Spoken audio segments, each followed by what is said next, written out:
너는 깨보나이 시खे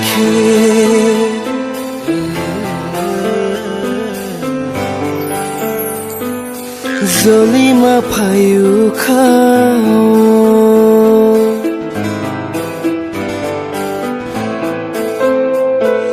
Buini khugo nini mung tong khe Pherang kogu khao Tumahin sasinai anggo silia Risino nanggoan Risino nanggoan Ang sasiani jaduyo Risino nanggoan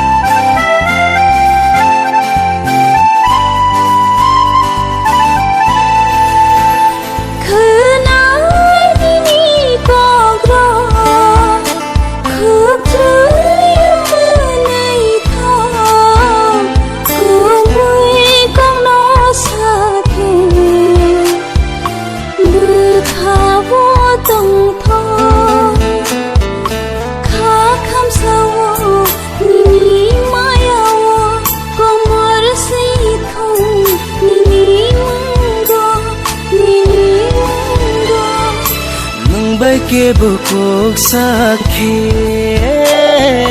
Porokham yang payo Tumahin sasinai ang bosilia Risino nanggoan Risino nanggoan ang sasia